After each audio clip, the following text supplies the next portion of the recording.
5 things you can do as a founder or founding team to make a great product. So we're going to go through those things today and talk through that. So give me a thumbs up. Let me know how it's going. Let me know where you're from or where you're watching it from. But also, like I said, answer that question. If I gave you $1 million, what would you do? So today, let's start off by talking about what's the unique characteristics of a great product. One is it unique? Is the product unique? That's what you have to understand. Is it unique? Like, and I don't mean a little unique, like 1x unique. I mean, is it 10x unique? I mean, is it really different? Now, could it be a different business model? Sure. Could it be a different pricing structure? Sure. Could it be different in how it's delivered? Absolutely. So all I'm saying is this product or service unique? And that's something really important you've got to do, because if it's just a little different than what's already in the marketplace, it's going to be very hard to get customers normally, and it's extremely hard to get any kind of investment if it's just a little unique, right? So again, how unique is a product? Now, as a founder, what you need to worry about is like focus. Like, what do you focus on to figure out if it's unique or not unique? You know what really it's all about is understanding, the problem, and focus on big problems. When you focus on big problems, you're going to have a lot of opportunity to really understand that. So if it's unique, important, and as a founder or founding team, really you've got to understand the problem. And how you understand the problem deeply is doing research, but you've got to look for these problems that are big problems. A lot of people having the problem, like all over the world problems. Those are great problems to try to solve. And the uniqueness of those are going to be pretty, fairly unique, just because when you're solving big problems, a lot of people come up with different ideas. So that's number one. Number two is, does it solve a problem that really matters? Now we all hear all the time, hey, does it solve a problem? What's the problem solving? Of course, that's the basics. But I'm saying, does it solve a problem that matters? And so, does it matter? Is it just something that is a nice to have? And I talk a lot about like vitamin or painkiller. If it's a vitamin, which is nice to have, that's okay. But if it's a painkiller where I really have to have it, then that's the kind of problem you want to be solving. So does the problem, does it matter to more than 50 people or 500 people? Does it matter to millions of people in different languages, different countries? That's a big problem to solve. And that's going to be really interesting to try to solve. So that is what I'm saying, is when I'm talking about does it really matter to a lot of people. As a founder, really this to understand this piece is really just, you've really got to take a deep dive into the problem. Like, does the problem, like, you've got to know the problem, like at every level, you have to really understand the problem and how it's affecting the customers, right? So if you do that, then you're going to discover these things, right? You're going to discover, how many people really care about it. So you've got to take a really deep dive into understanding the problem. So that means, understanding the people that it's affecting, understanding the people it may be affecting in a tertiary way, like secondarily it may be affecting. So you really need to take a deep dive into the whole problem of what's happening with that customer and how they're solving it today and what they may be using today, and what really matters to them in this, dealing with this problem. So, and you can't do this by talking to 5 or 10 of your friends or friends of friends. That's not how it's done. You've got to talk to 50, 100, 200 people of really understanding your problem. And that is how you figure out if it really matters to people. That's the whole only way you're going to do it, is talking to people that have the problem, and getting really honest, just great feedback. You do that by interviews, you do that by via emails, you do that by standing in line at the grocery store, you do that by at the baseball game, wherever you are, you're talking to people about your problem, about that problem, and seeing how people solve it. You don't have to be officially interviewing people in a focus group. You do it wherever you can. So that's how you really deeply understand the problem. So give me a thumbs up if you're still out there. Let me know what's going on. The question for the day is, if I gave you $1 million right now, right this second, what would you do? Would you continue what you're doing, or would you retire and change your life? So that's what we're trying to figure out, right? That's the question of the day. So oops, my phone's going off here. So the third step of creating a great product, because that's what we're talking about today, is creating a great product. The third step that I really want to talk about is, does the solution, provide value? Does it provide value? Now, you can solve something that people care about, but they may not pay for. I mean, I've got a friend of a friend I knew tangentially through a friend of mine, and he had a product that was for the education space. He talked to a lot of moms and dads and families about this product. It was super well received. Everybody loved it.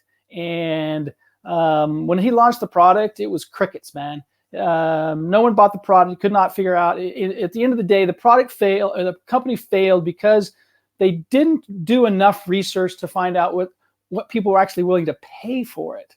People loved the product. That wasn't the question, but people weren't willing to pay for the product. So that is what I'm saying is, does the product or idea or service, does it provide value? Like, does it provide value to the people using the product? And so again, if it's high value, people pay for it. Low value, they don't want to pay for it. They may not need it. It's a nice to have. It's a vitamin versus a painkiller. So you have to understand where that value is. And if you're looking at the customer journey of where they're going through this process of a problem, it may be in different parts of the problem that you provide value and less value at other parts. But you really need to understand where that high value mark is for that customer.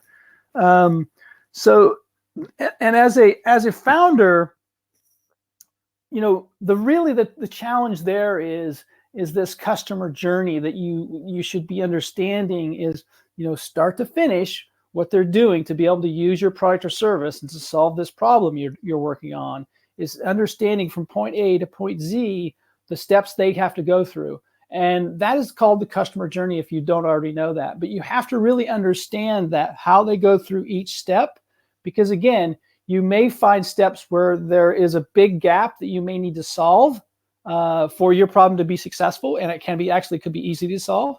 Or there may be a step in the journey that you can't solve, which therefore doesn't let them get to where your product or service may exist. So again, understanding the customer journey, how they get from where they are today, and using your product or service. Again, that is a process you need to understand in a deep, deep way. Great teams do that, right? And that's how you understand, where the value is for your product. So we're 10 minutes in. Great. So the fourth thing is, does the product, is it habitual? Is the product something you will use and use over again and over again and over again? They call it habit forming products, right? Nir Eyal, who wrote the book Hooked, great, awesome book about product development. Nir, which is Nir, he's talking about, is it something that is built into the heuristics, which is the habits of the human. So if it does that, and it's just part of their day, turns out to be part of their day, that's a great product. I mean, that's a great product. The more they use it on a daily basis or weekly basis, the better. I mean, if you use a product once a month, that's okay. But when they use a product daily or maybe multiple times a day, to think of the smartphone, like the smartphone, how many times are you using that on a daily basis? That's an awesome product, as we've seen, right? So that's why it sells millions and millions of units, because you think about it, it's part of your life. So if you can build a product or service that becomes part of a person's life, that is awesome. So, and you do that, again, by understanding that customer journey of the person, because your customer segment, well, say it's moms from the age 35 to 45, or say 25 to 35, whatever. If that's your segment, then you need to understand how they're going to use that and how often or maybe not often they're going to use your product. Again, that's what you look for when you're building and looking in that customer journey, as I talked about. So is it habit forming? Will it form right into the heuristics of that individual in their customer journey? Critical to understand that. So I think what's really important when you're talking about that is, understanding how people live. So you don't want to change how they live, right? You don't want to change that. That's definitely not good. You want to keep them in the flow of how they're currently living, right? So you don't need to change. You don't want to change everything for them. You want to keep it, something that they can just put into their life. And again, that's what great products do. They just kind of become part of your life. And so you start to look at that as a founding team and how you integrate that into life by not changing habits that they're already doing. And if there are change to habits, hopefully it's a positive change. Otherwise, the product's not going to be successful, right? Does it make something easier? Does it make something quicker? Does it make something cheaper? All those things, there's where your value is, right? Is it more convenient, right? Americans especially love convenience. They just love and eat up convenience. Like anything that makes life more convenient for Americans. Americans especially loves convenience. They'll eat it up, right? Now you think about Netflix and Blockbuster. I mean, there's a convenience thing. Think about even what Amazon's doing is highly convenient. They're really killing it because they're just so darn convenient, right? If you're on a phone or on your computer, you can order something and have it here in one day or 2 or 3 days, depending on where you live. So the last and fifth thing is it simple? And I don't think enough people talk about this. I mean, it's kind of like talking about design thinking. It's how is the product or service simple? Simple to use, simple to understand, simple to explain.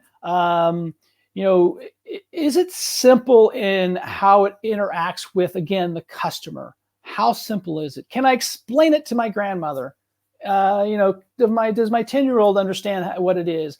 How simple is the product?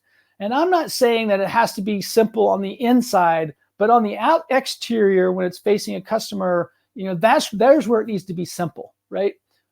Whatever happens behind the code or behind the product is not the simplicity part. Is the front end simple? Great websites are always simple. They always are simple. A great website doesn't make you think. You just kind of flow through it. That's a great website, which makes a great product. So that is the pieces that, simplicity needs to be important.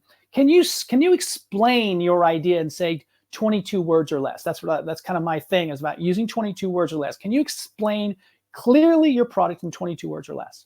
If you can do that, that's a good start.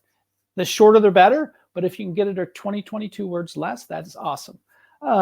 So simplicity. Easy to understand. Can I explain it to my grandmother? Can I explain it to my 10-year-old? Is it something that everyone could see visually, like a short video, and understand how it works and the benefits, etc., of that product? That's great products. When you can understand in a 15-second, 20-second video of what the product does for me as a buyer of the idea or service, that is awesome. So again, simplicity. How do we plan for that?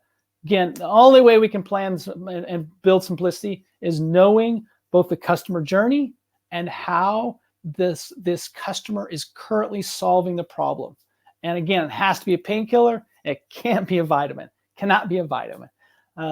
So let me know, thumbs up. Give me a thumbs up on what's going on. If you first time on live, I'm just checking to see on the comments, making sure there's no comments that I have missed in this process. And just give me a second here. I gotta get there. Oops. Do so. Lou Coggill. Lou Coggill's online. Lou is my roommate from college, man. What a great dude that guy is.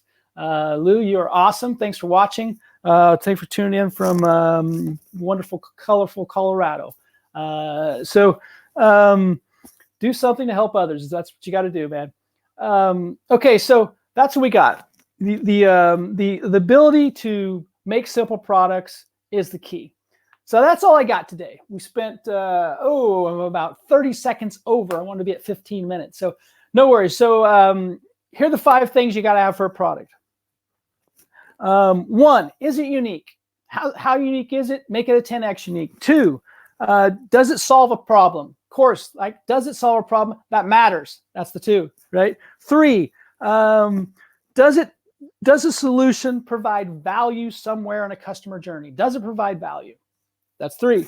And 4, is it habit forming? does it fit into my current way I live and act and react? Is that true, right? If it's habit forming, that's a huge, huge, huge plus, and it has to fit into my normal course of business. I don't want to change my behaviors.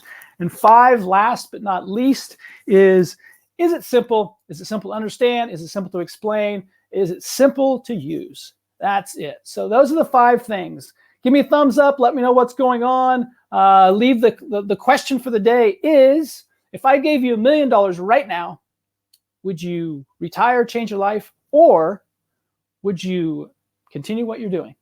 So let me know the answer to that.